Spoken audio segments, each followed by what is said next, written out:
Hoppers is the title of the latest film from Disney and Pixar, though here where I'm from they call it Mission Beaver for some reason. I don't know if a Mission Impossible reference will get more kids to go to the theaters. But let me just start out by saying I really enjoyed the film. It is a film about a young woman named Mabel who wants to save the glade where she and her grandmother used to come to sort of unwind and connect with nature. And now the city wants to build a massive highway that is supposed to go straight through that glade.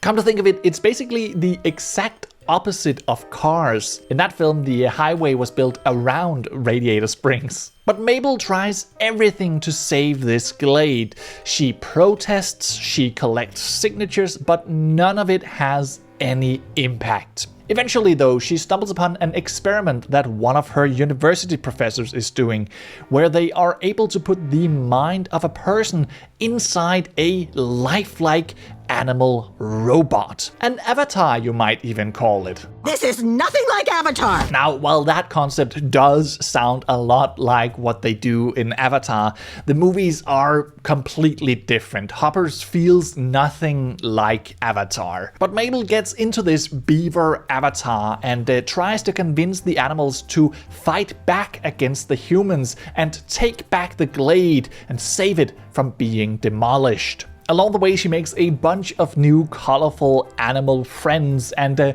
she of course has to conceal her true identity from them. But I'm pleased to say that this movie actually manages to avoid a lot of the cliches around these types of stories. I think it's a pretty good spin on one of these secret imposter type stories. Honestly, the whole story is actually really well told, though it might not be as profound as some of the earlier Pixar films might have been. It doesn't leave you with some big existential moral of the story. It is a pretty tame story about how people should maybe live more in harmony with nature. But that's okay. Not every story has to be that deep. It is okay for something to just be a piece of fun entertainment for the whole family. And Hoppers definitely delivers on that part. She was gonna eat you! Well, yeah, she caught me. It's pond rules. Pond rules. Wait, I'm confused. How could you be cool with that? I mean, she's gotta eat someone. So, do you still wanna? That's weird now. I felt like specifically the start of the movie was a little rushed, maybe sort of frantic and hectic at points even, though it does quiet down a little bit once the main plot starts, though the whole film is generally pretty fast-paced. It does feel pretty kid-oriented. It is fast-moving, bright colors, and all of the animals look pretty much like stuffed toys. But I definitely do think that adults will enjoy it as well. I mean, there were hardly any kids in the theater when I went and watched it, and there were multiple laugh-out-loud moments where the entire room erupted in laughter. One moment in particular stands out, and this might be a slight spoiler, so if you want to avoid that, plug your ears for the next 10 seconds or so. But at one point there is a minor character that is just unceremoniously killed in front of everyone's eyes. And when that just happens, the whole room was just stunned and laughing. Anyways, let's just talk a little bit about the art style. I am not really a big fan of the art style that they used for this movie. Some of the character designs are obviously heavily inspired by Japanese anime, especially the younger version of Mabel, and that's fine, that's an okay idea.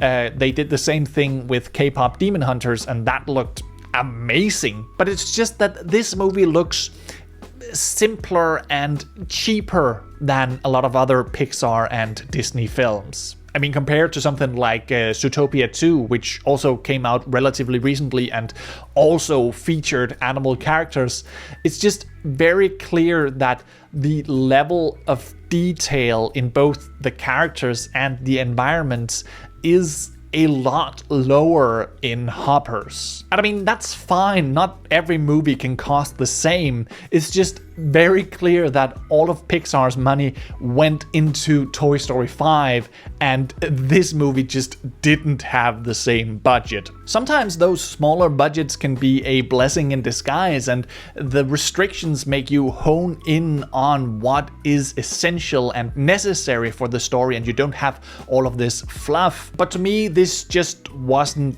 that. I think the problem for me is that all of the animal characters are basically just differently colored blobs. They're all just so round. But to be clear, that is 100% just a question of individual taste and whether or not you like that. Like I said earlier, all of the characters look very much like cuddly toys, and I get why some people, and especially children, might really like that. I honestly really think that Hoppers could be a very big hit for Disney and Pixar. It is really funny and entertaining, and I predict that a lot of kids are going to rewatch this film over and over once it hits Disney+. But of course, first you should really go and watch it in a movie theater, as long as those still exist and studios still put movies in theaters. So, is Hoppers a groundbreaking work of cinematic art? Probably not. But is it a really good film that the whole family can enjoy? Yes. Yes, it is. But that is, of course, just my opinion. I would love to hear what you guys have to say. Are you going to see Hoppers? And if you already have seen it, what did you think about it? Let me know in the comments down below. And while you're down there, make sure to leave a like if you enjoyed this video, and feel free to subscribe to the channel if you want more videos from me. But with that said, that's pretty much all I had for you today. My name is Martin Rise. Thank you so much for watching, and until next time, take care and so long.